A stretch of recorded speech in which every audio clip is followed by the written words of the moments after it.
Hey everybody, welcome to Geekoholics Anonymous, episode 199. I'm your host Rico, here with my co-host.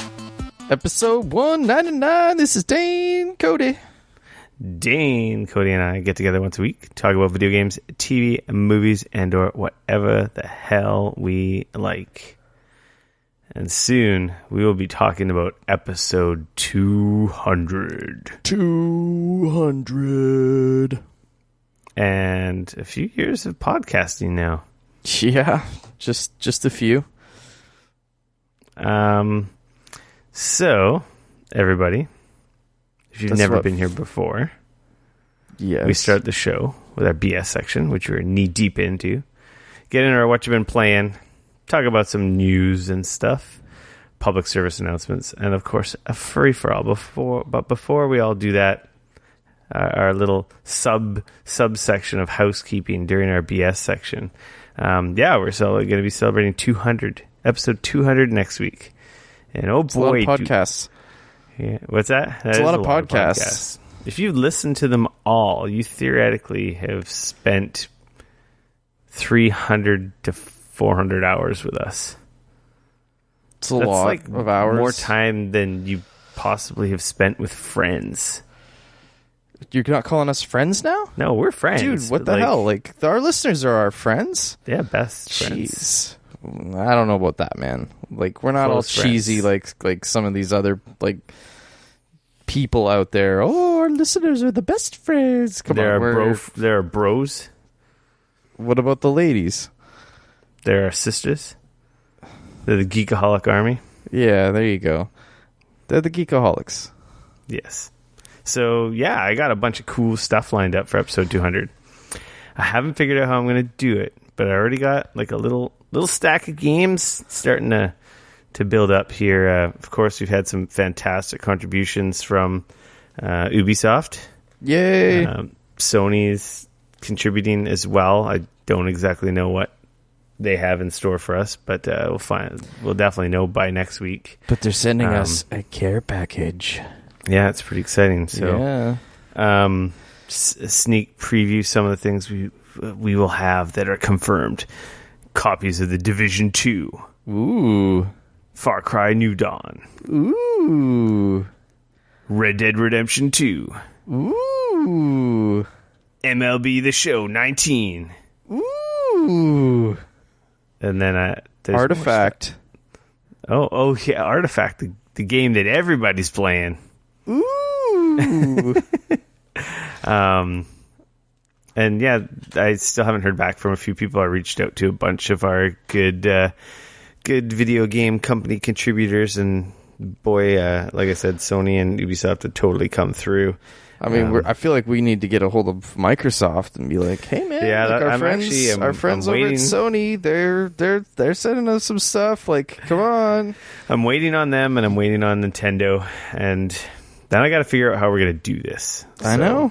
I'm hey, if any of our listeners out there have any ideas on what a cool way to, give some crap away that is fair. And like the thing is like we thought about, doing a big giveaway on social media and all that crap, but we would rather do it to people that are like actually our listeners. So if you've kind of got an idea of like that we might not be thinking about to help get, the people that actually listen to the show some cool shit for listening to the show. We'll promote it on the social medias, of course. Obviously. But yeah, we got to do some kind of hook with you got to listen to next week's episode, and that'll get your entry. You know what we do? Maybe you have to go to the Discord channel. I don't know. We give out some codes, and each week we give another letter or number in the code. That would take a really long time. Hey, man, you got to listen. You got to listen for. You'd really have to work for it. I'm just saying, like, if we got something really cool, we're gonna give that away for free. We're gonna be. We love our listeners, but we want to make sure that people are paying attention for multiple weeks, right? I think we'll stretch the giveaways for sure over the next few episodes. We won't just blow our load in one go. We could do something, deceivious or whatever. I can't even say. Did you just say deceivious? Well, I don't even know what I was trying to say. Deceitful? Devious. Devious? Okay. We could do something devious like your idea. Sure. Maybe not a letter a show. Maybe missing some letters and then have a riddle or a hint in the Discord that forces people to participate. Maybe that's what we do. Or we do it over like 3 shows and we give them like the first box and then the second box and then the third box or something like that. We'll come up with something. We got a bunch of good shit here. And like Dane said, I don't want to just do it on like Twitter and Facebook because there's so many contest bots out there. It's terrible. Yeah, we want to make sure that the people that actually listen to our show and that have been here with us for 200 episodes, get a chance or are the ones that get the cool stuff. Yeah, so. The ones people who actually listen, who contribute and who've grown with us. So yeah. Anyway, yeah, look forward to that. We're gonna have some cool stuff. I'm pretty excited. I'm really excited to see what Sony's sending me because I don't know what it is. There you go. And already we have some rad stuff. Totally. And we will have more by next week, so stay tuned. With that out of the way, it was just another ordinary weekend. Another ordinary weekend. I don't know the words to that song, but I know the rhythm or whatever. But nothing happened. I have nothing to report. I went to Cars and Coffee and looked at some fucking sweet cars on the weekend. That happens every week, right? Or is it once a month? Nope. That one, those guys used to put on a show once a month in the summer. So Forza IRL is what you're talking about, just to keep it video game related. Pretty much. But now they're doing it 3 times in the summer. So this was the first one. They're going to do another one in June and then another one, I believe, in September. Yeah, I guess when you do less frequent, August, something like that. You'll get more people showing up. Yeah, it'll be bigger. It was great though, man. I saw your pictures; they were dope. Yeah, there was a ton of if you're into cars and cool nerdy shit like that, then I'm on Instagram hung out all day there. Same name as everywhere else, but I was there for the whole length that I could have been there. There was some. I'm gonna get super car nerdy here for a second for all you enthusiasts, but I saw There was a Porsche Carrera GT that was there. There was a Porsche 918 hybrid. Had a sticker price of $2.2 million. Canadian. That was the redonkulous car? Yep. Why is that one so expensive? Because it's super rare? 1 is super rare. 2, it's incredibly fast. And 3, it was like very, very limited edition. It's not an electric car, is it? It's a hybrid. Yep. Oh, okay. Yep, it's that car is a hyper car. It's crazy fast. Man, I saw your post hypercar. I'm like, what do you mean hypercar? Like, isn't it already way beyond like a supercar, man. Oh yeah. It's like the closest thing to getting an F1 car on the road. Pretty much. Yep. Yeah, your pics are dope. Yeah, there was some Lamborghinis, like a bunch of Lamborghinis, yeah, there was a bunch. Aventadors. There was actually 2 Aventadors Super Veloces. There was a bunch of McLarens that were there, a ton of really awesome Porsches, from brand new ones to older ones to classics. There was some old Jags that showed up. It was great. If you're a car nerd, it was heaven. Some beautiful old BMWs, M3s, M4s. I'm hoping for an M1 to show up, but as of yet, I haven't seen one come to this particular one. Where was that again? Is that at a dealership or a couple dealerships? There was one of the dealerships. So there's like an auto group. They own like 18 dealerships in the Lower Mainland. They own a Porsche dealership, and they put it on there at that dealership. And they're all in like close proximity, right? So there's just cars everywhere. Yeah, so they hold it at the Porsche dealership, but they also own the Jaguar dealership right beside them and the BMW dealership across the street. And Yeah, so it's like there's a whole bunch of there's actually another couple, like there's an Audi dealership and a Infinity dealership and a Mini. Literally all the parking lots are taken over. Totally. And like everybody kind of goes down in there, and they do it on a Sunday, and it's a blast. It's super fun. And it's free, right? Yeah. You just roll up. They provide coffee, and they were doing a pancake breakfast this last one. So it was like free breakfast and coffee and like the best view you could offer. All those beautiful, beautiful cars just sitting there. So, you know, there was people rolling in. Some people get there really early and then kind of bounce a little bit earlier. Some people kind of roll in a little bit later.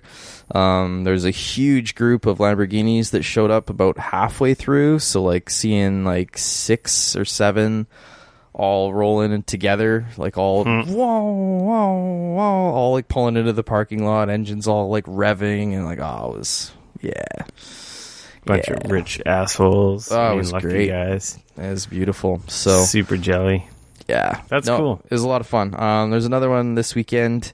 It's being put on by the one of the dealerships in town. That they're the Lamborghini Bugatti Lotus dealership.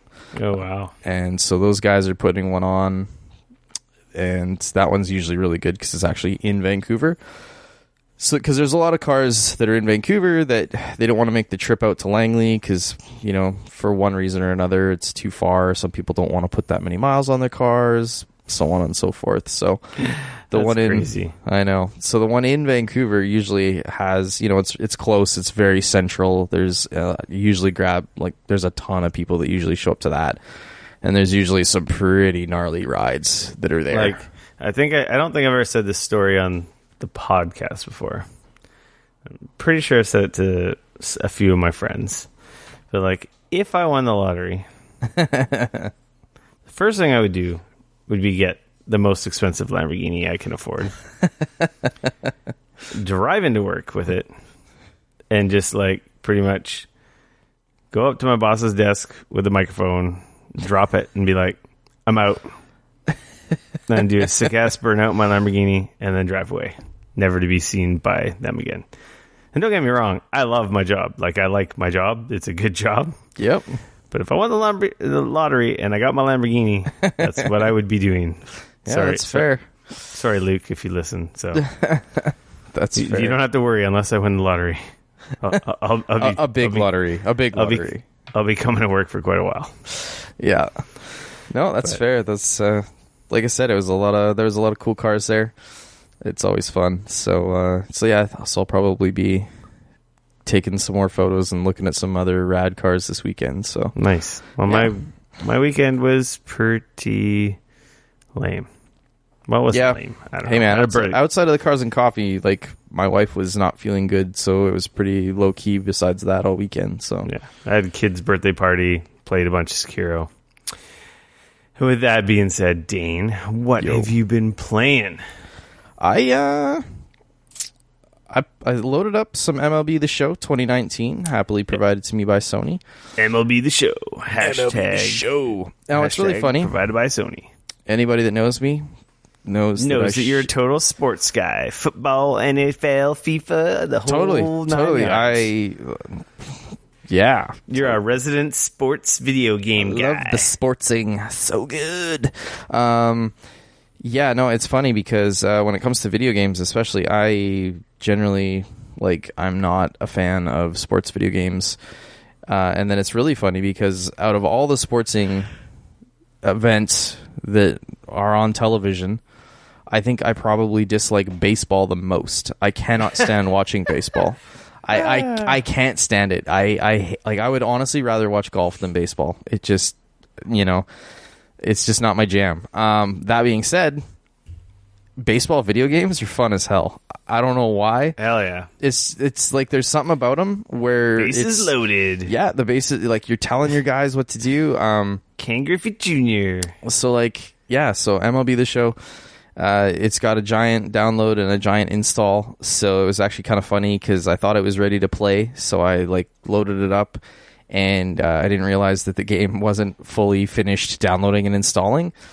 but it still allowed me to like log in, and it was actually kind of cool. So instead of just being like, oh, sorry, you can't play this yet because it hasn't finished downloading and installing, it actually like loads up essentially a match and goes into like the tutorial on like how to play and like all the different styles. Well, like, it's still downloading. Yeah, so like it's actually really cool because you can kind of start playing and start learning like the various styles. Like, man, that game, wow, it's deep. Oh yeah, it's so deep. The de facto best baseball game out there. It's been running the roost for a while now. Kind of the only one too. Yes, and it's kind of the only one too. That's what happens when you sell the rights to one publisher or whatever.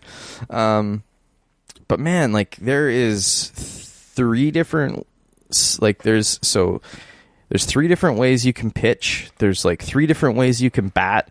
There's so many different ways you can do stuff. Like that, I was kind of amazed. And they're all quite different. They all have very different vibes. Like if you want to bat, you can one of the options is to only use the right stick to actually use the right stick like a bat. So like you swing it, and depending on the way that you swing it is like how he'll kind of like try to send the ball. Is like one of the way. I already feel like I would suck at this game. Or So that's the thing. You can use the right analog stick for that, or you can set it up so that you use the left analog stick to select, an arrow essentially, and try to hit the button at the proper timing, which will then send the ball. And there's 3 different ways that you can hit the ball. You got like your power swing and your normal swing and your like kind of like lighter cross swing, so you can like bunt it and stuff like that. And then there's another one where it uses like, oh man, I don't even know how to explain it. It's like there's like a highlighted area, and like the strike zone. Yeah, and the idea is to, when they throw the ball, to make sure that highlighted area is where the ball is going to be for when you hit the button to swing. It's surprisingly, like I probably spent a good hour going through all the different ways that you could pitch and throw and all of that kind of stuff, trying to figure out the best way that I thought felt like kind of for me and what I was like looking to get out of the game. Probably what they're aiming for is like the way that appeals to, everyone's gonna be a little different, right? Oh, totally. And like the pitching was a similar thing. Like there was one where there was like kind of the classic style from like the old games that I used to play on like the PlayStation 2 and on the PC and stuff back in the day, where you more or less like select the type of pitch and you select an area within the box, and he just throws it, and that's kind of that. But then you also have like a stamina meter and a confidence meter, so like, or an endurance meter. So like the longer he's pitching for, the more tired he gets. But the better he's doing, the higher his confidence meter is, and so like you'll be able to do some of the more harder throws, and you'll have a greater success at them actually landing within the box, like within the strike zone. Mm-hmm. It's things like that. But like if he's tired, he's not gonna be throwing as fast. So instead of 95 mile an hour fastballs, he's like gonna be throwing 85 mile an hour fastballs or whatever, right? Very interesting. Like I said, very like surprisingly deep. I'm not even 100% sure yet if I've sorted out you probably haven't my best style. Oh no.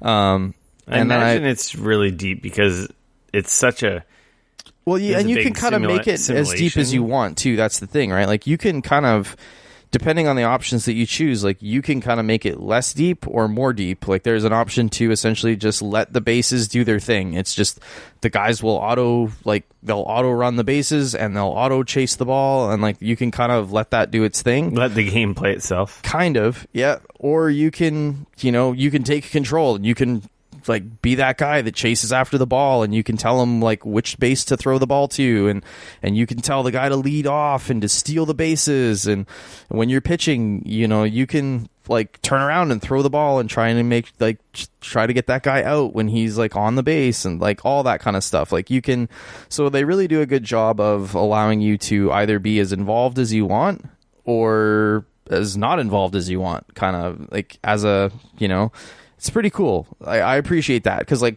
don't get me wrong, like, I like playing video game baseball. I can't stand, like, I don't know nothing about, like, the teams and who's good and whether or not this guy's a great batter. Batting averages and statistics and totally, the like, spreadsheet that is baseball to some people. Exactly. I am not interested in all of that. I really like hitting the ball and, like, pitching the ball. Who doesn't like hitting the ball and pitching the ball? There you go.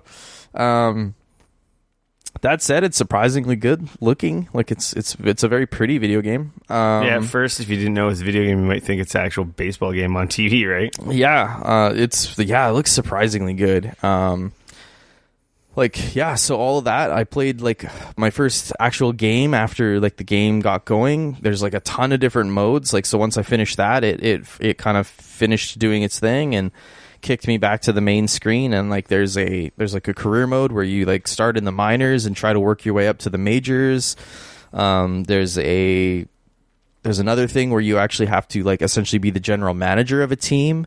And so you're making like all the like deals behind the scenes and trades and like all that kind of stuff as well. So like if you're super nerdy into baseball, you can get super nerdy in that game. Like you can get real, like you said, you can get a real spreadsheet about it. I heard there was some really cool stuff with the season stuff, and obviously you probably haven't touched this at all. No. But apparently like during seasons, like you don't have to play every game.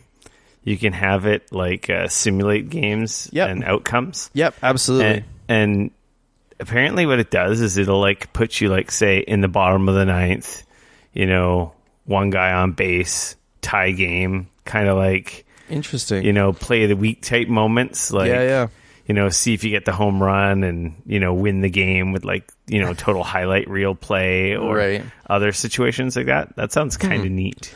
Yeah, just to relieve some of the tedium of playing 100 and something games in a season if you're going to play them all. No, don't they play like 200 games in a season in baseball? Is it that high? No, dude, it's a lot. It's high 100s, that's for sure. It's a lot. I don't think it's quite 200, but baseball is ridiculous in terms of their amount of games played. Well, that's cool.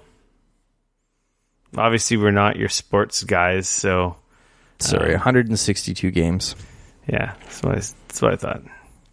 I didn't say 162, but high 100s. That's what that means. Still a lot of games. That is a lot of games. It's like more than double the season of hockey, or is that just under double? Like 10 times a football season's length? Well, I mean, basketball's got a high number, and they play 82 games. Yeah. So, like, it's redonk. Yeah. So, as someone who doesn't play sports games, you're digging it. I am, actually. I'm having a lot of fun with it. You know what? It's really great about it, I find, is it's like the perfect game for like, okay, so like right now, my wife, she's like waking up super early, and like before, I would like get up really early with her in the morning and like try to play games. And like right now I'm just trying to stay on my own thing. So I've just been going to bed like at my normal time. So she's going to bed earlier and I'm going to bed later. So there's like kind of a few hours before I go to bed and then at night. But like the problem that I have is and I'm going to sound like an old man and I don't even care, but if I play like something like the Division 2 right up until I go to bed, I'm fucking wired. I go to bed and I'm like just laying there wide awake. Like I'm just like, wow. I have problems with that all the time. Thinking about builds and loots and drops and how bad or frustrating the last mission was before I went to bed. Yep. And so what I've been trying to do is I'm trying to like what I call just like winding down. So I'll stop playing anything at about 10 o'clock to give myself about an hour. Like I usually go to bed around 11. So like I'll stop playing stuff at around 10 and then I'll just like, watch a TV show or watch an episode, like a few episodes of anime or just something like that to kind of like just chill out before I go to bed. I'm finding this is kind of great because it's so sort of low key and I know it sounds like I kind of don't care. Like, because I'm not a big baseball guy. I'm not super into like, oh my God, my team has got to like do this thing. And like, but it's like still fun and enjoyable. And I'm still like, I'm playing it. And obviously I want to win, but it's not like, I don't know. There's not that pressure and like that stress that I find. It's a lot more relaxing. And so like it's a great game to kind of play in the evening before I'm going to go to bed. And I'm just, kind of play a few innings or whatever and set it aside. It's been really nice for that. So yeah, baseball seems like it could be kind of zen-like. I'm sure it could be frustrating if you're trying to win every game or pitch a perfect game, but if you're just like, just wanting to crank out a match real quickly. Because it's not like high action, right? Like, it's not like you're playing like a, if we're still playing, like talking about sports, it's not like you're like that constant action of a basketball game or a hockey game or whatever, where it's just constantly back and forth, and like things are happening and you got to be super involved. I mean, baseball's pretty like, okay, I'm going to pitch now. I'm going to throw a curveball because that's, that seems to work better against him in this area, so I'm going to try and toss it. I strike him out. Sweet, cool. Okay, another guy comes up, and you know what I mean? And then even when it comes to batting, it's like, that was a bad pitch. Okay, well, I'm going to hold off on that. I'm just going to wait. Oh, that's a good pitch. Oh, I fucked that up. Okay, well, here we go. Try again. You know what I mean? Like, it's just that more kind of chill. So yeah, I don't know. It's funny because I'm not a big... like I said, I can't stand watching baseball, but when it comes to sports video games, I probably would play baseball over most other non-extreme sports games, not including... I used to love baseball games back in the day. It's probably the games that I played the most were like Bases Loaded, the Ken Griffey games. Totally, yep. Some of the earlier games on like PS1. And then I got to a point where I quit liking sports games because I didn't have someone to play them with, and they weren't so fun by yourself. Right. And this is before the whole online thing, right? Yeah. And then I really don't play sports online because I find those guys just wreck you.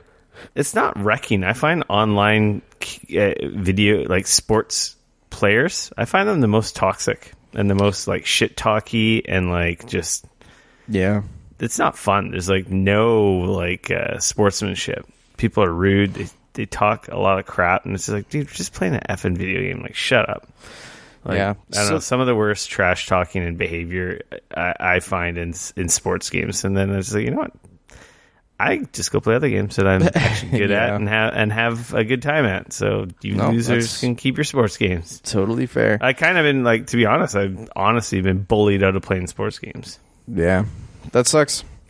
There's, like I said, there's a whole bunch of other modes as well. You've got your like home run derby mode and stuff like that. So the game's definitely got like a ton of different modes, and I kind of want to start diving into them. You can, like I said, you can build your team. You can, like do every aspect of the, you can sort of be the GM and then also like play the game when they play games. You can, set up a team and go through like as a full season.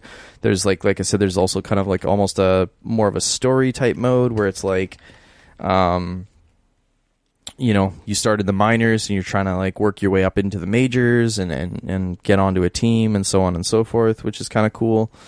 So yeah, it's a really fleshed out game. Like, to be fair, I didn't play this show 2018 or it's been a few years since I played a baseball game. But I'm very much enjoying it, and and this is coming from somebody who doesn't play a lot of sports. It's like a games. total palate cleanser because compared to everything else you're playing. Yeah, exactly. It's so different. It's really nice, actually. Like I said, I'm really enjoying it. So nice. Yeah, I played some Elder Scrolls.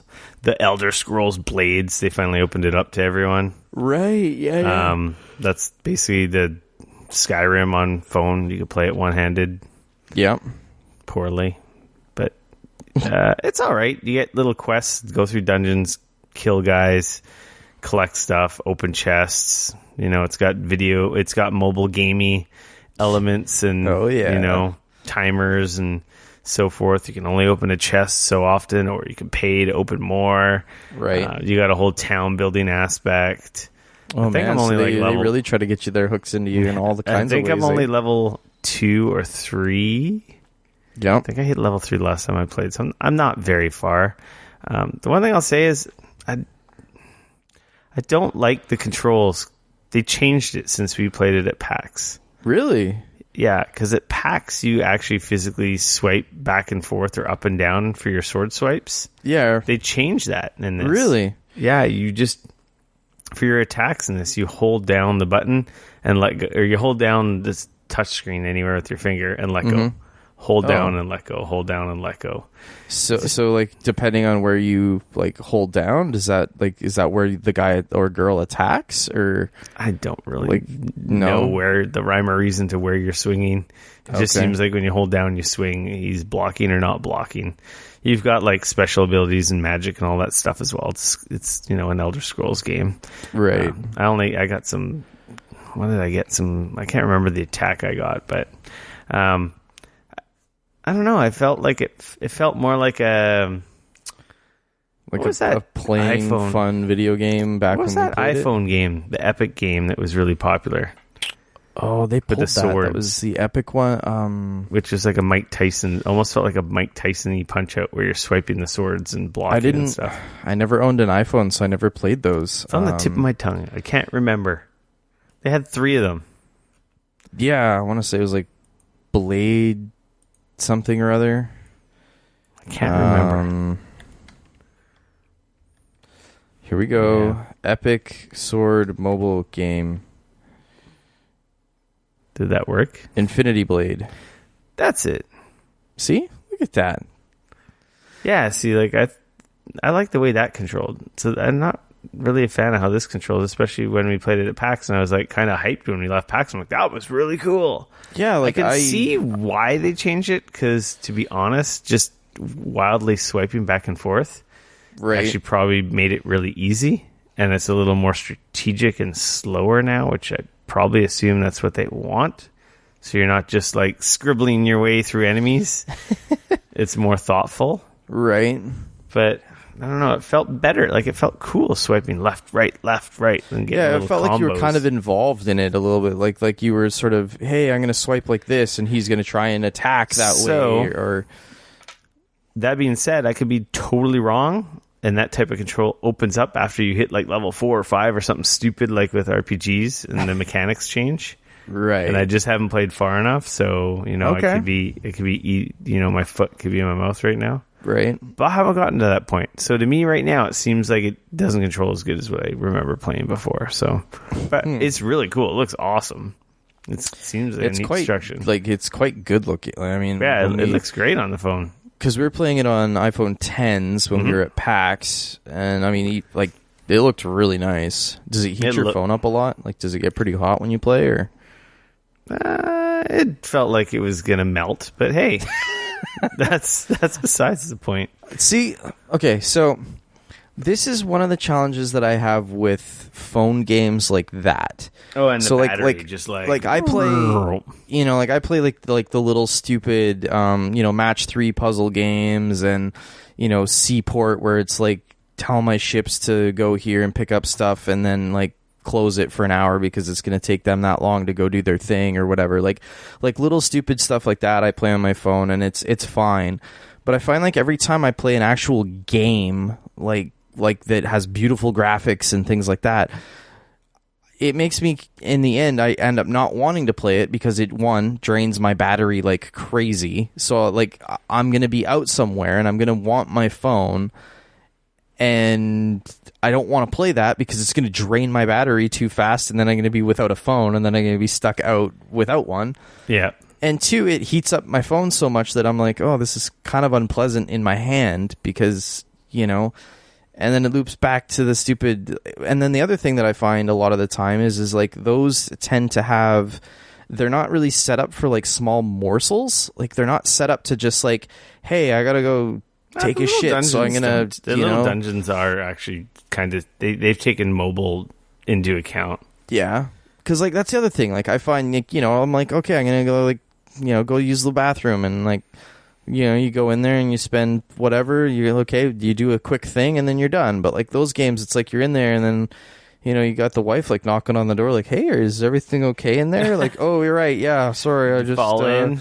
Just playing some video games because but I just find like those types of games don't like and again, like I don't have a commute that I'm sitting on a bus or like on a train or something like that in the morning. Like, so for me, those types of games don't really work as well for me because I drive in the morning. So generally speaking, when I'm out and I'm using my phone, It's their quick little things to do. And when I'm at home, like, well, yeah, sure, I can sit on the couch and watch TV with my wife or something, and I can be on my phone, or I could just pull my Switch out if I was going to play something like a real game. Yeah. And like, that's kind of, so for me, it's like, that's where I run into these types of games. So what I find ends up happening for me, at least, is like, what I'll do is I'll download these games, I'll play them for one evening when I'm at home. I'll be like, oh, this is kind of neat, and then I'll play it for like a little while, and I kind of get past the first little bit, and then I'll probably never load it up again, because like, I'm going to be out somewhere, and I'm going to be like, okay, well, I'm going to do a quick match. That's too intense to play right now. I can't bang off a level in 1 minute. It takes 5 minutes. Or 10 minutes even, or whatever. And it melts my battery. Exactly. And I only have 30% of my battery, so I can quickly do a match 3 puzzle and be done with it, and I lose 2% of my battery, or I could load this thing up, and by the time it loads up, I'm probably going to be, needing to get back to doing whatever I was doing before. Like, so. Yeah, it seems not bad. I'm going to play more. Yeah. I got something that I can't talk about that has pulled me away from everything. So that's might be part of the problem. Oh, yeah. And then, I don't know, I played some more Division 2. I'm level 18. Oh, I played more. I played a little bit of Division 2. Played with you and Teacup the one night for an hour. Did that happen after the last time we recorded? Yeah. I can't remember. Yeah. Oh, yeah, we experienced a level flattening or whatever the hell it was. It put me at your guys' level, or you guys It put us up to your level. It puts everybody to like the group leaders level.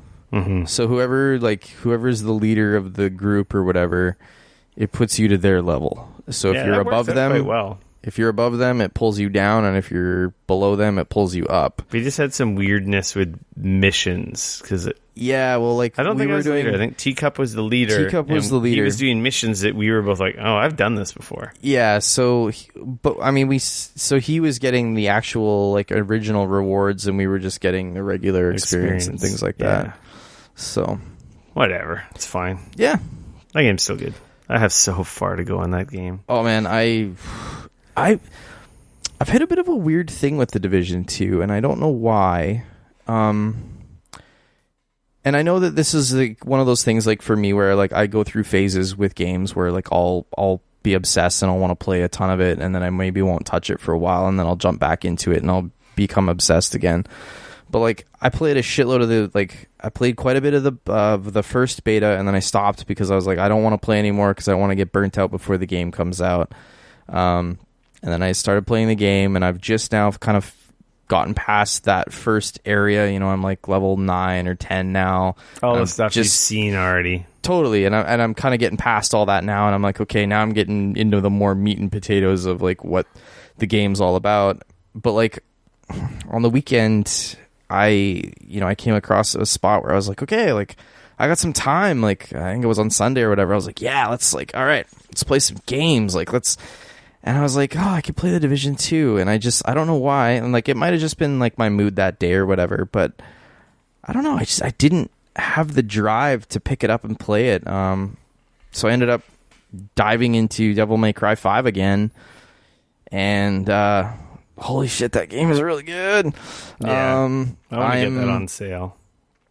I'm now at like the 17th mission, so I'm a few missions away from beating the game. 3/4 of the way through that, maybe? Yep. Yeah, there's 20 missions, and I'm at 17, so yeah, I'm about 3/4 of the way through now. You have it on Steam, right? Yeah, I have the PC version. That's the only place where it is. Yeah, and man, now I've been playing more as like Dante. Oh, dude, so good. Oh man, it's like, I don't know what it was.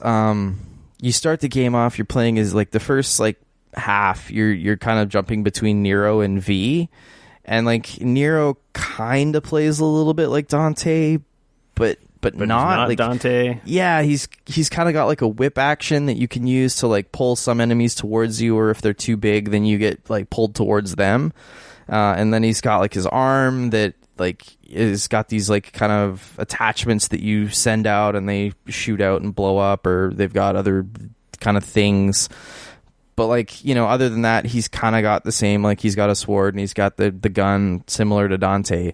But man, when you get Dante, he's fucking Dante. He's got all the different styles that you remember. He's quite in depth with his like trickster moves and the sword master and the royal guard and the other one, which is good for the long range stuff. He's got like his guns? Get multiple, his guns. you end up with like multiple like swords essentially. Like you start off with one and then you get other ones. And at one point, like, it's not really a spoiler because they've showed it in videos and stuff, but at one point you literally get a motorcycle that you rip in half and you use like part of it in one arm and part of it in the other arm, and you're literally like bashing and slashing and doing crazy stupid shit with a motorcycle that you've literally just ripped in half. It's a insane. Transforming weapon motorcycle. Yes, it's rad. You ride it and then you rip it and then you bash enemies over the head with it. It's awesome and great and then you stupid as hell. Exactly. Yes. It's a Devil May Cry game. It's awesomely stupid. I saw a cutscene where he's like doing a burnout on an enemy's face. Like hell yes. That's exactly that kind of stupid, and it is glorious, and I love it. Nice. But man, I kind of wish I got to play as more Dante. That's the funny thing. Like now that Dante's into the mix, is there like a mode where you just choose who you play as or anything? Or I don't think so modes? Because like there's like from a story perspective, it makes perfect sense why you're not playing with Dante. Like because of the way the story goes. Like you know, like you're playing as the other two characters, trying to figure out like this and that and the other thing, and Dante's kind of, for lack of a better term, like not in the mix at the time, so it's like it makes sense from a story perspective and it's cool, but it's just like once you start playing as Dante, like at least for me, I was just like, oh hell yeah, like this is my jam. And you get multiple weapons and like you can switch between them and it's so fluid. Oh, it's so good. I will get DMC5 at some point. Yeah, and it looks so good on PC and it's so smooth. It's on sale. So smooth. It's running like well over 100 frames a second and it's just like buttery and it's just it's so good.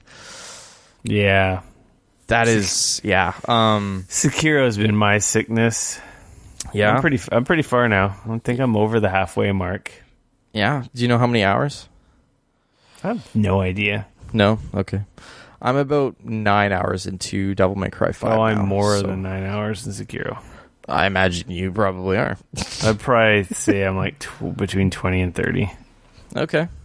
I've done some like grinding and like... have you had like a boss that you've bashed your head against a wall for multiple hours yet? That's the funny thing. Like, I've killed all major bosses up until Lady Butterfly. She like ruined my chain.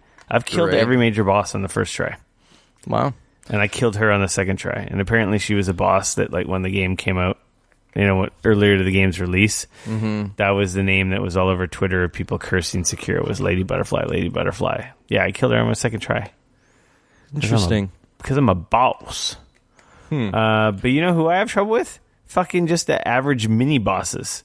I find them like 10 times harder than bosses for some reason. I've heard some of the mini bosses in that game are kind of stupidly difficult. Some of them are so stupidly easy. Right. And then other ones, I just can't seem to get the timing down because you can't dodge. It's not like swipe, dodge, swipe, attack, dodge, like Dark Souls games. Right. You either got to be like super aggressive or super defensive. Like it's a mix of both. You can't be too defensive because if you're too defensive, your posture gets broken, and then the enemy does like a super damaging move. Yeah, and destroys you. And then the quickest way to kill enemies is the Mirikiri counter. I think that's what they call it. Is when an enemy goes to do like this telegraphed attack, you dodge into them. Oh, interesting. And basically what you do is you end up stepping on their weapon. You kind of like sidestep them really close and stomp down on their weapon, and then you nail them with a huge counter. Right. And it does a ton of damage. It doesn't do a lot of damage. It does tons of posture damage.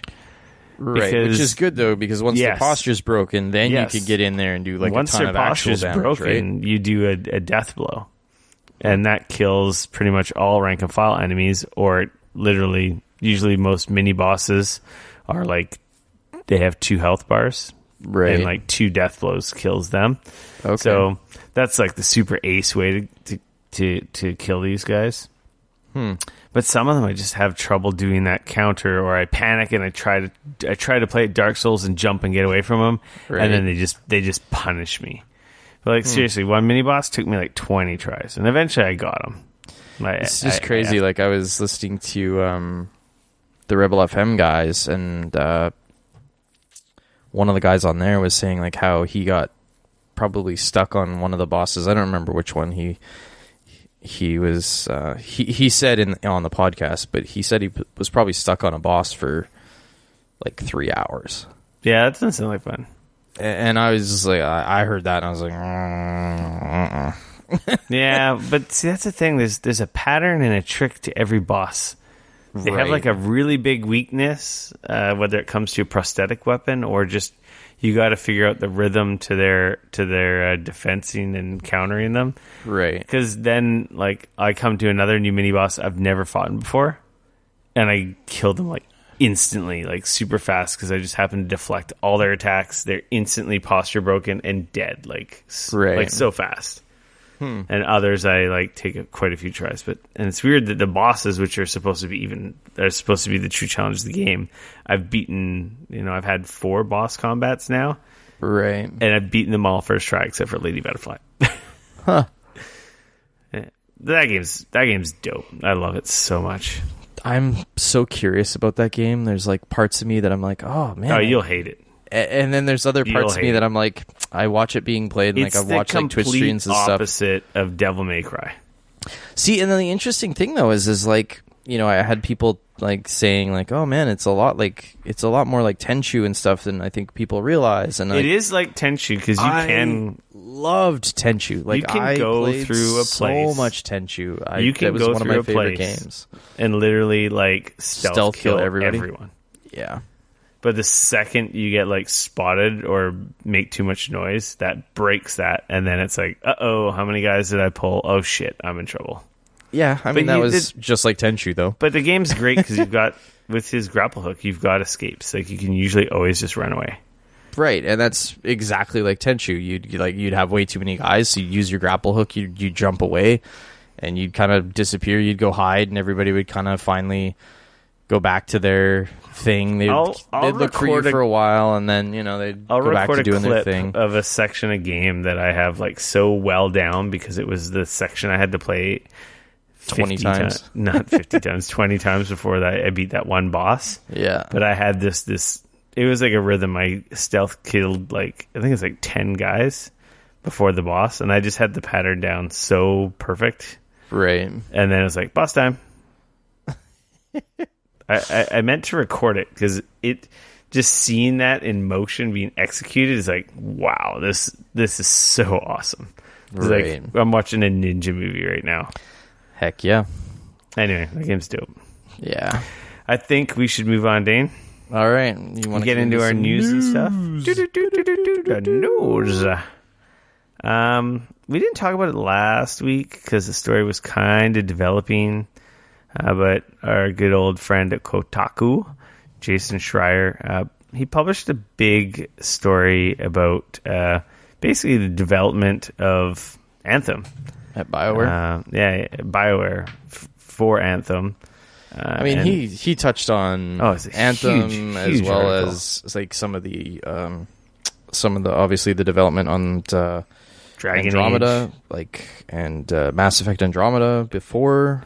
It's a huge read. I totally recommend. An awesome read. If you're interested in this stuff, I highly recommend you dig it up. It's in the show notes. There's a link to the actual investigation because I have linked the follow-up article, which was like BioWare's response.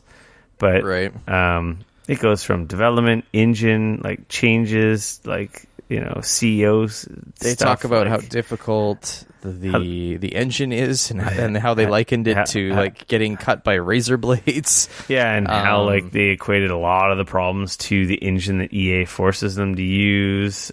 Not really having the, as they call it, the BioWare magic the entire time, but that'll come together in the end, or the fact that they had to throw the game together in 18 months because they were told you got to be out for this fiscal quarter.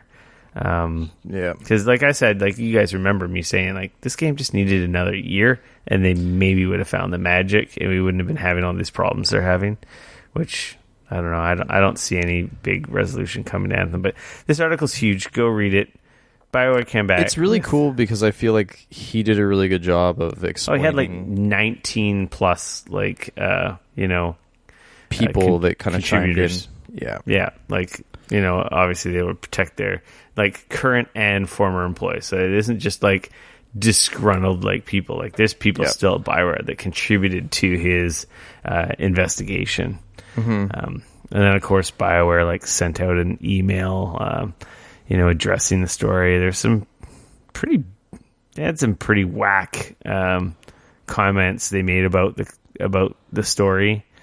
I feel like their initial what they originally sent out, their first response was a little bit rough, for lack of a better term. It was very defensive and we don't need to be tearing each other down. This doesn't help the video game industry. And I blah, feel blah, like blah, they maybe because I get that because Schreier said I didn't give it to them. I didn't send the whole story to them, but I did kind of send them a thing saying look, this is kind of the gist of what I've written. As a courtesy, right? Which I get. And they did get very defensive. But then not really funny, but then the crazy thing is that they also, I know Casey Hudson essentially wrote across BioWare and more or less said there was the follow-up article is kind of him saying look, a lot of these are definitely problems that we need to sort out and get our shit together, and especially if some of the stuff that he wrote is true, and we need to do better, and I think if anything, if this article kind of sheds some light on that and actually makes some changes happen for them, I think that's awesome. I honestly think there's a bunch of complicated issues here. I think the biggest thing going on here is BioWare is not the same company that made all the games that everyone has fallen in love with. I think that BioWare is dead and gone. Most of those people have moved on. The doctors have moved on. Sure. Casey left, and then he came back. And then it's kind of like a, let's put out this fire move, trying to rally the existing, the leftover BioWare employees.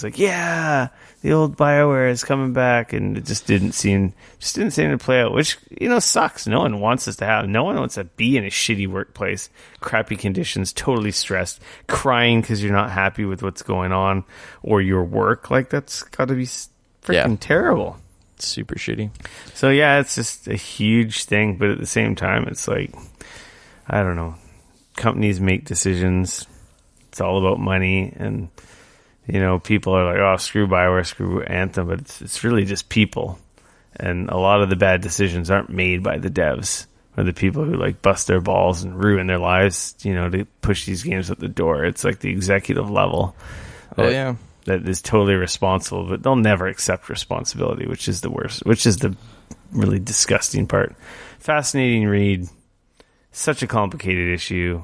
More of this, more of this we need to unionize type stuff is just highlighted by crap like this.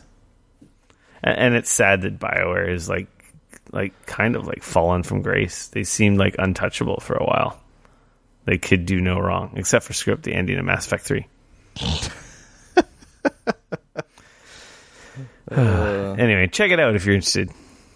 It's a cool read. I liked it a lot, actually. Ubisoft says no more physical toys for Starlink. Following lower than expected sales, they put an announcement, I guess, on their blog I'm not surprised by this. Yeah, and a new blog post. This story was from Eurogamer. It's not surprising. To be totally honest, I was kind of half surprised. Like, I know initially they announced that game with the Toys for Life stuff. Mm-hmm. And everyone kind of like raised an eyebrow. But then it took so long for that game to come out. I honestly thought they were going to kind of re-announce it with that stuff gone. Gone, yeah. That's true. And then they did it was at 2 E3s. Yeah, and then they didn't. Then they did say, like, but that said, they also kind of walked it back a little bit. And they were kind of like, well, we are releasing toys, but we're also releasing a digital edition, and you can just buy everything digitally, and you don't need to buy toys. And I feel like, in a lot of ways, that's, I mean, the much cheaper option. Like, it's a lot cheaper if you do it that way. Toys were quickly discounted. They were really expensive. They were overpriced, honestly. I agree. Like, they were cool, but no, they're it's super just cool. too much money. I ended up buying the Switch version, even though I didn't need to, just because I wanted that stupid Star Fox ship. Yeah, I'm not surprised. Anybody that listens to this show is not surprised by that statement. But yeah, I don't know. I didn't collect the toys. You have the digital deluxe game on Switch, and I have it on PS4. Yep. So we had no need to get toys. We were luckily provided the game from Ubisoft, and it's a great game. Like, if you can get it in clearance bin, like $20, $30, like I've been seeing frequently. I still think it's the best Star Fox game. It is the absolute best Star Fox game, absolutely. So they're still doing content, the update, the big there's patch a big that's update coming out so in April, it's right? like, it's not all bad. This is only bad for the people who are really into the collecting plastic, and luckily I avoided that with this one. Fair enough. So Division 2 spills the beans on the next Assassin's Creed via an odd tease. It's kind apparently all through the White House there's like posters throughout the game of I guess a Crusader or Viking guy holding the Apple of Eden, which is a huge Assassin's Creed item in the Assassin's Creed games. Mm-hmm. That being said, like, no one really said anything that was present from the game's launch. And then, of course, Jason, he's kind of been like, yeah, my sources say the next game's a Viking game in the Assassin's Creed series. So, as per usual, Ubisoft declined to comment. And Kotaku and Jason have been pretty on the nose and right every time with their Assassin's Creed leaks. And, of course, Ubisoft declined to comment. That's cool. Vikings would be freaking cool. That'd be neat. Hell yeah. That'd be really cool. Another cool new freaking environment and different fighting styles. Yeah. It's kind of a cool way for them to sort of like put that Easter egg in there and all honesty, of course. too, though. Yeah, like they did that on purpose, right? Yeah, I mean, like, it's not subtle, but it's there, Like, yeah, and it's funny that it took people so long to figure it out. Yeah, I think it's neat. This next story makes me smile, because if you're a video game cheater, you deserve to burn in hell. Yeah. Respawn tackles Apex Legends PC cheaters with hardware ID bans. Yep. Which is awesome. Cheating has been pretty bad in most Battle Royale games. Of course, PC being such an awesome platform that it is, and an open platform that it is, unfortunately, PC games fall victim to cheaters easier than the rest. And, Apex is, not unlike a PUBG before it. And I don't know if Fortnite if this Fortnite cheats and stuff, right? Yeah, guys have been arrested and sued by Epic. So, anyway, to combat cheaters, Respawn's basically, they've just, I guess your hardware ID is tied to Windows or your motherboard or your BIOS or something. Is that what it is? All of the above. Yeah, so your hardware, you have a unique hardware ID. So, and you can't change that easily at all. You can't change it. So you can, people would get banned and they're like, oh, for cheating, and they're like, oh yeah, whatever. They'll make a new account in Apex, like a throwaway account, which they have no problem doing, and then they would promptly get banned on their throwaway accounts. And apparently, there's like this funny story of this streamer who like multiple times creating multiple accounts. His whole thing is he streams himself cheating, which is like super, like that's a whole other level of being douchebag. Like, F off, cheaters, just die.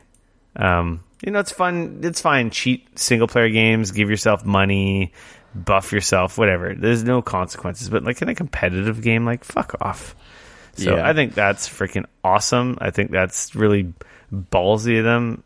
The game's free, so they have every right to do whatever they want. So you can't really complain because you didn't pay any money to get in.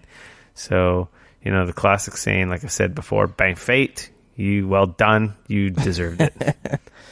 Yeah, I mean, short of buying a new computer, and these are building a new machine afterwards. And then you're just going to get banned again. Like, yeah, it's... So it's pretty awesome. I think it's a win, and I love Respawn for freaking sticking it to those douchebags. Man, I'm missing a story here, because speaking of Respawn, I'm just going to drop it in right now. They're going to be revealing that Star Wars game, to Jedi Fallen Order, this weekend, so we won't have impressions until next week's show. But that's happening at Star Wars Celebration this weekend, so keep an eye out for that trailer. It's supposed to be on Saturday at 1:30 Pacific time. Elder Scrolls Blades tops the App Store in its first week. That's no surprise. Pretty, hyped up. New mobile game. Not much to say there. Like, surprise. We talked about it. It's a thing. It looks pretty. People like Bethesda games. Yeah, Cuphead comes out on Switch next week. Oh, man. So Sekiro has spawned this big conversation about accessibility and easy mode in games, because it is a difficult game. And some people, like tuck their tails and run for the hills and hide and like, oh, it's too hard for me, I don't want to play it. And they're like, why can't they make an easy mode? Like, and people come out of the woodwork, like, for example, the devs of Bayonetta are like, hey, we put a one button mode, and that didn't mean that you could get the platinum. That didn't take anything away from the people who wanted it to be as hard as possible. It allowed people who otherwise would have never played our games because of the barrier to entry or skill ceiling was too high for them, and they could play, see the story, see the campaign, see all the stuff we made, and enjoy the game we made. And then everyone's like, yeah, all games should have that. And then other guys are like, no, we designed the game, we want to, and that's just the way it is. And then, of course, then there's a whole other side to it, the accessibility, whereas people's like, I just can't play games like you can, and I can play games just fine, but I have a disability or some other reason why I can't play it the same way. And I just want fucking options. It doesn't need to be easy. Like, that's not even what I'm asking for. I'm just asking would like it to be difficult. I just want to be able to actually play it. Yeah, I want to be able to have just options to remap controls. Like, it's bullshit that in this day and age you don't have that crap. Yeah. So that I can customize sticks and layouts and not beyond just moving a couple buttons, like full customization, so I can play the game how I can play it. I don't want an easy mode, and then there's like a bunch of back and forth and bantering about, oh, the devs want to... Anyway, very interesting conversation going around about it. Of course, it's the internet. It brings out the best in people and obviously the worst in people, because people on the internet fucking suck sometimes. So, I don't know. I think games should have easy modes. I think games should have... It is ridiculous if your game isn't fully customizable in terms of like accessibility, colorblind modes, button configuration. It's just, to be honest, I just think that's unacceptable in this day and age. Back in the day, it made sense, but with how big video games are now, like, it's stupid. Like, if you don't have some of those basic things, yeah, if you don't want to make an easy mode, that's one thing, but you got to have the accessibility stuff. Like, come on.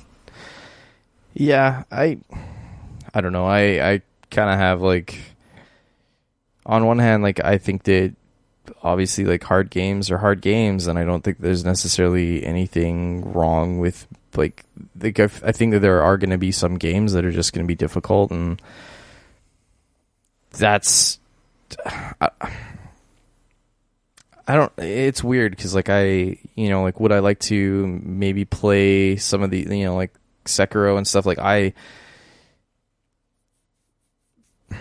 it's not that the game is I don't know. For me, it's more of a time problem than a like difficult problem. Yeah, but so say it was more like Devil May Cry, where you could button mash your way through all the combats and scene and get to the end and get the story and see the whole wonderful, beautiful world they created and the awesome bosses they created. Like, what's yeah?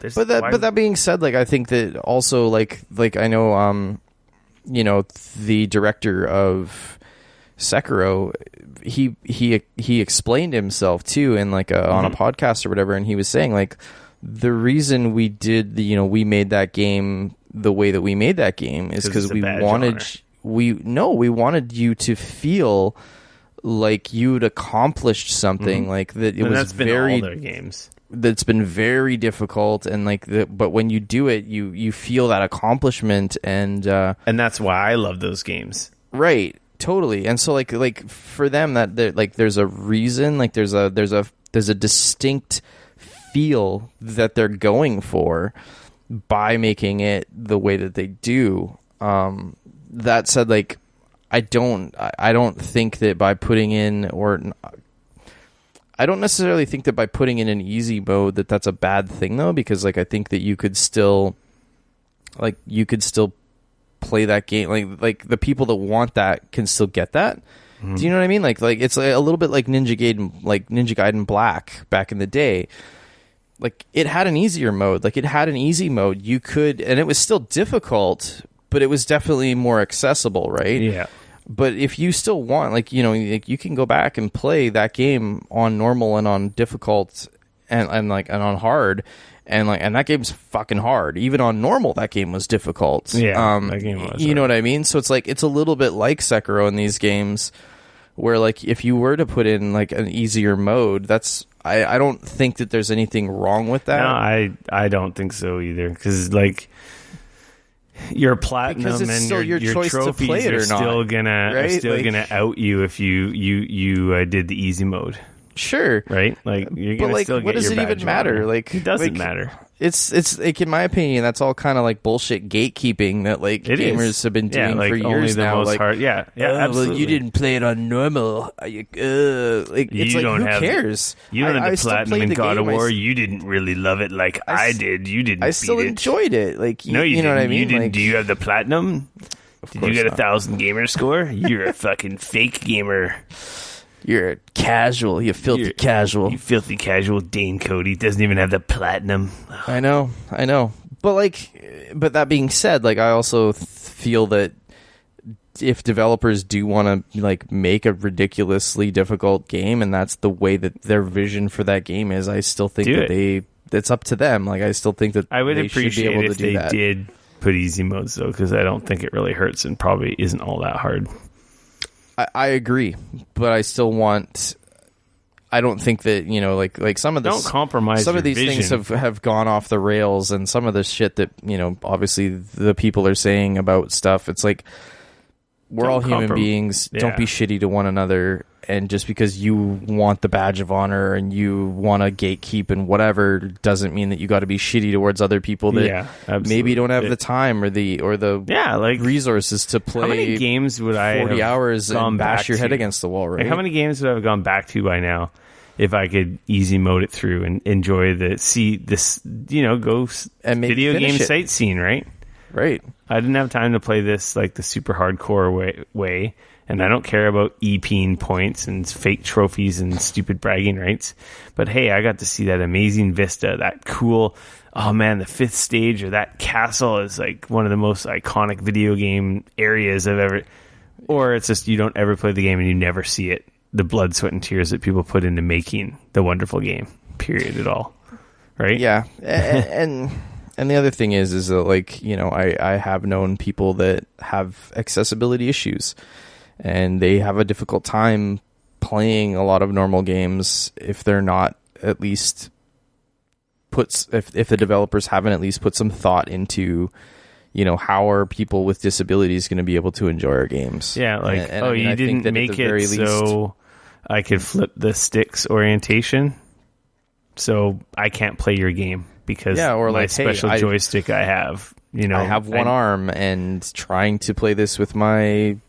With the type of like gamepad or whatever that I have that kind of allows me to enjoy video games, your game doesn't allow me to utilize any of that, or because I can't mod your game. So I modded my environment, I modded my controls, right? I modded my ability, but then you didn't come through on your end. Yeah, it sucks. So I'd say, I've said it before, and I think I've said it on the podcast, if I couldn't play video games anymore, my life, I don't know if it would be a very sad part of my life, because video games bring me so much joy.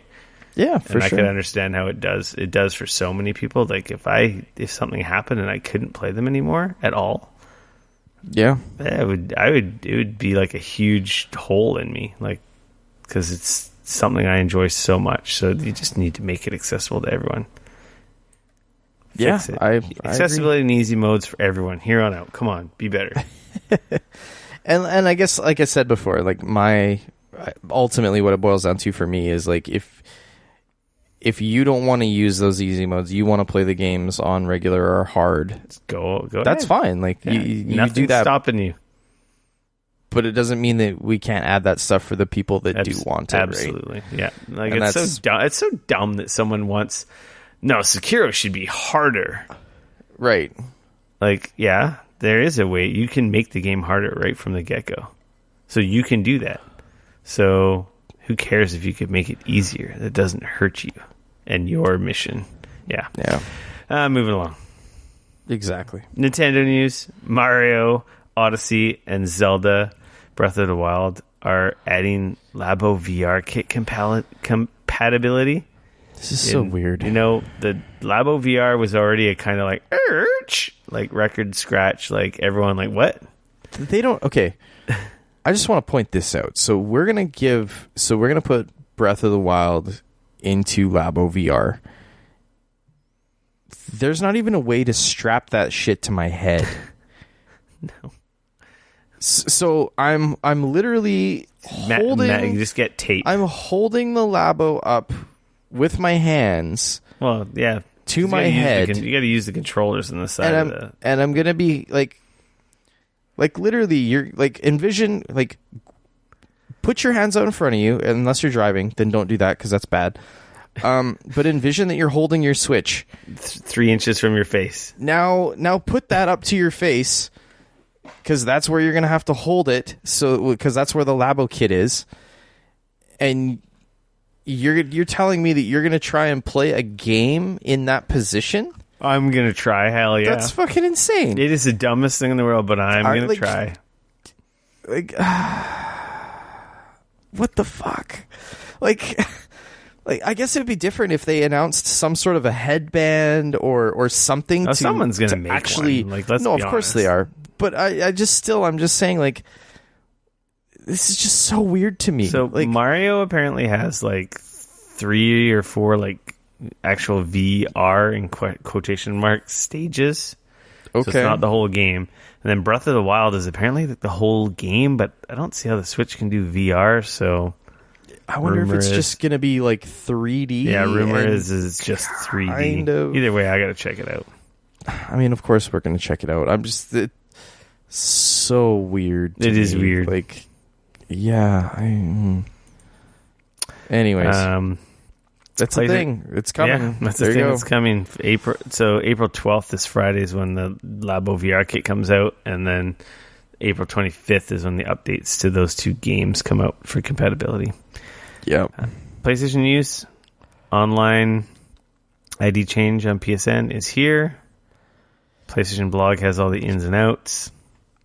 I think we talked about this. I would say it's here with air quotes. Yeah, well, we talked about this months ago. Here, it's here if you hate your PlayStation collection of games you've accumulated for the you better last hate your decades. name real bad. Like, yeah, like you better really hate it. You know, like really hate it. You came out with something really offensive and disgusting when you were like a little, just reaching puberty in your teenage years, and you just had the stupidest name, and you're like, oh man. Because like the frequent, like the FAQ for this and the amount of questions here is like, so the first one is free, Then after that, any other changes will cost you $10. It's not even worth doing unless your name is like totally racist or something. It could get you in trouble. Right. Otherwise, I wouldn't even bother. If your name sucks, your name sucks. My name sucks on PlayStation. It's like, whatever. You can revert back to your old ID if you decide that you broke too many things with the new name. But of course, you have to contact PlayStation support in order to do that. Reverting back will be free. Sorry, I'm just kind of going through the list here. Your old online ID is only available to you still, so it's technically still you. It's never freed up. Like, child accounts can't change their online ID. Not all games are going to support the online ID change, first of all. So there's a big list of tested games, but PS3 and Vita games are not supported. Like, essentially, originally, if it was published after April 1st, 2018, they support it, but anything before that is kind of a shoulder shrug. It may or may not work properly. Like, it's... What are some of the issues I could potentially run into? Your previous online ID remain visible to you. Okay. You may lose progress within games, including game save data, leaderboard data, and progress towards trophies. Parts of your name and applications may not function properly, both online and offline. You may lose access to content, including paid-for content that you may have acquired for your games, including content like add-ons and virtual currency.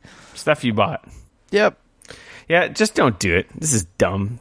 Like this shouldn't even have, they should have just not done it, because this is kind of embarrassing in this day of age. If you experience issues, we recommend that you revert back to your previous ID that did not have those issues. If anything, this just highlights how much whoever was responsible for this database or like ID system, they definitely didn't hire the best guy. They hired a guy that, I know a guy that can, we can do online and usernames. Yeah, I got a guy. Not like the best guy, just a guy. And now they're paying the price for that decision and not taking online serious. I think it was just one of those things where somebody created the system and your name was your name, and that's what they used. So instead of having either a unique ID or in the background, and your name was just attached to that unique ID so that you could change it, your name was that unique ID, and now trying to go back and change it is fucking hard. Yeah, and don't do it. Anybody who, like, as somebody who works with like fucking IT and Active Directory and databases and bullshit like nonsense. That, like fucking name changes can be a nightmare already. A fucking nightmare at the best of times. So do work. Yeah. So I understand how this could have happened, but yes, it was a little short-sighted for sure. Yeah. But here we are. Technically, if you have a horrible, horrible name and you do want it changed and you don't necessarily care about old stuff, and you're probably just going to play new stuff, then go for it. Give it a whirl and, let us know how it works out. Mm-hmm. Microsoft news. Rumor, apparently Microsoft plans Xbox Game Pass Ultimate subscription. Sweet. Xbox Live Gold plus Xbox Game Pass. I mean, I'd be down. That would save me some money. Which has been, everyone's kind of been like, this has got to be the end game, right? Gold and Game Pass all in one. Yeah. So apparently the rumor is $15 a month, saving you about $5 a month if you subscribe to both programs. I don't know. It's probably cheaper buying both for a year on the deals that frequently happen all the time. But simplifying things is good. I would like to see it be even less expensive, but yeah, but I mean, you're also including Game Pass. Like, that's the thing, right? Like with this, your Game Pass is pretty sweet. Yeah, if anything, if you had to make a choice between Game Pass and Live, I'd say Game Pass is the better decision. But the problem is you need Live to play games multiplayer, which is. I wish they'd just get away from that. Yeah, I was kind of bummed out when PS4 made that change. Yeah, it's kind of lame. But Sea of Thieves is celebrating Is it its first anniversary? Yeah. Came out last year. A year ago that game came out? I felt like it came out like 5,000 years ago. Nope. Yeah, they're getting a huge expansion. Well, I don't know if it's a huge expansion, but a lot of new content. I'm not going to go into it, but if you were into Sea of Thieves, apparently there's some cool shit to check out in there. I might have to install that game and give it a whirl. I've been hearing from some people that I know that game has come so far from where it was when it started. And there is a ton more content, and it's a lot of fun. Yeah, I don't think I'll ever go back to Sea of Thieves. It was like, what? Yeah, it was fine. Yeah. Public service announcements. Sign up for Humble Monthly this month and get Assassin's Creed Origins immediately. Ooh. That's on PC. I mentioned it. I don't usually talk about the Humble Monthly, but Origins is dope. So if you wanted to play that on PC, that's $12. It's a really good game. When May rolls around, you're going to get like at least 6 other games. So, bargain. Yeah. Coming soon for Xbox Game Pass. Another thing we don't really talk about very often, but I felt like talking about this because Monster Hunter World is coming to Game Pass, and that's pretty freaking huge. It is huge. As well as Prey, which is a pretty well received game. Mm-hmm. Life is Strange 2, Resident Evil 5, The Walking Dead, New Frontier. I don't know what that is. Is that just a one-off, or is that like a season? I'm not sure. I think that was a between season thing. And the Golf Club 2. I don't even know what the heck that is, but that's the one I'm the most excited about. Yeah, the big thing is Monster Hunter World. That's pretty dope. Game Pass. That's really huge. Freaking. If I had an Xbox One X, I would be very excited about this because I'd be rocking that Monster Hunter World hard. Mm-hmm. But unfortunately, I have a base Xbox One, and that means that would be arguably the worst version of that game to play. Mm-hmm. Which, I want to play it on PC. Yeah, I want it on PC. I don't want to put any more. I put a lot. I think I put 30 or 40 hours in the Xbox One version, and I really enjoyed my time with it. But I would love to play it multiplayer with you guys on PC. That being said, you have an Xbox version. I'm going to be able to play it for free on Xbox One, so maybe I just suck it up and play it. I don't know. That's true. That's free. I know, right? I don't know. The price of free is pretty tempting. Free because you just have an active subscription. Still. Exactly. Yeah, anyway, that's cool. For Honor has a documentary on Netflix. It was like this kind of came out of nowhere. It's called Playing Hard. I haven't seen it. I want to see it. Ubisoft's For Honor. It's a documentary about development of the game. Apparently, it's pretty candid, and that's on Netflix. So check that out. I wonder if some of our friends make special surprise appearances in that. A free for all. My Office watching update. I'm on season 3. That show is awesome. I can't believe I didn't watch it till now. I'm still in shock that you never watched The Office until now. Well, now I've been binging honestly, it, so I'm really watching it now. Oh, it's so good. Oh. Yeah. Oh, and Brian had a correction. I guess I screwed up Toby's name last episode. Poor Toby. Oh man, Michael's so mean to him. So mean. Michael's like the nicest guy, the stupidest guy, and he's everything all at once, all the time. He's just like a walking wrecking ball. But when it comes to Toby, he's just a dick. He's a straight up actual asshole, like meaning to be an asshole to Toby. And like Toby's like, he's so nice, so like he's so quiet. And, yeah, exactly. I could have had you fired 1,000 times by now, Michael, because of all the HR violations you've done, like on a daily basis. But he doesn't. No, and I don't know why. But then Michael's so sad because it's like he doesn't really have any friends.